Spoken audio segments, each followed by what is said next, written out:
Following the destruction of House Atreides by House Harkonnen, Princess Irulan, the daughter of Padishah Emperor Shaddam IV, journals about her father's betrayal of the Atreides. On Arrakis, Stilgar's Freeman troops accompany Paul Atreides and his pregnant Bene Gesserit mother, Lady Jessica, to Sietch Tabr. Some Freemen suspect they are spies, while Stilgar and others see signs of the prophecy that a mother and son from the outer world will bring prosperity to Arrakis. The Freemen accept Paul, but Stilgar tells Jessica she must succeed Sietch Tabr's dying Reverend Mother by drinking the water of life, a drug fatal for males and untrained women. She uses her Bene Gesserit training to transmute the liquid and survive, inheriting the memories of all past Reverend Mothers. The liquid prematurely awakens the mind of her unborn daughter, Alia, allowing Jessica to communicate with her. They agree to focus on convincing the more skeptical northern freemen of the prophecy. Chani and her friend, Shishakli, correctly believe the prophecy was fabricated to manipulate the freemen, but Chani begins to respect Paul after he declares that he only intends to fight alongside the freemen, not to rule them. Paul and Chani fall in love as Paul immerses himself in freeman culture, learning their language, becoming a Fedaykin fighter, riding the largest sandworm ever seen, and raiding Harkonnen spice operations. Paul adopts the freeman names Yusul and Muad'Dib. Due to the continuing spice raids, Baron Vladimir Harkonnen replaces his nephew, Rabban, as Arrakis ruler with his cunning and psychopathic younger nephew, Phaedrotha. Lady Margot Fenring, a Bene Gesserit, is sent to evaluate Phaedrotha as a prospective Kwisatz Haderach and secure his genetic lineage. Jessica travels south to unite with Freeman fundamentalists who believe most strongly in the prophecy.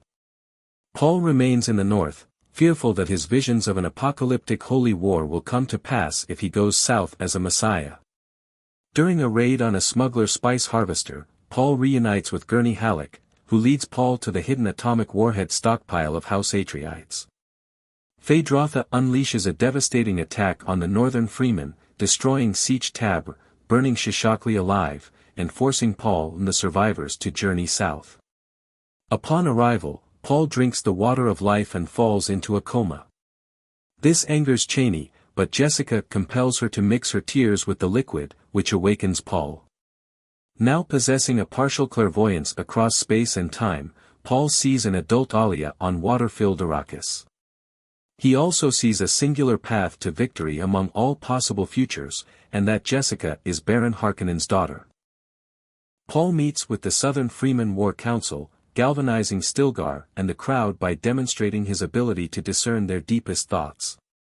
He declares himself the Lisan al-Gaib and sends a challenge to Shaddam, who arrives on Arrakis with Irulan and the Sardaukar. Shaddam chastises the Harkonnens for their failures and cuts the Baron's life support. Meanwhile, the Freemen launch an offensive, using atomics and sandworms to overpower the Sardaukar. Paul executes the Baron and captures Shaddam and his entourage. Meanwhile, Gurney leads an assault on Arrakeen, intercepting and killing Rabban. Paul challenges Shaddam for the throne and, to Chani's dismay, demands to marry Irulan.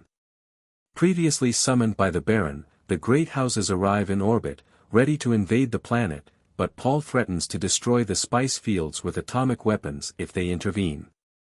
Phaedrotha volunteers to be Shaddam's champion, and Paul kills him in a duel despite being stabbed twice. Irulan agrees to Paul's request for marriage on the condition that her father lives. Shaddam surrenders, but the great houses reject Paul's ascendancy, so he orders the Freemen to attack the orbiting fleet. As Stilgar leads the Freemen onto the captured Sardaukar ships, Jessica and Alia reflect on the beginning of Paul's holy war. Chani refuses to bow to Paul and departs alone on a sandworm.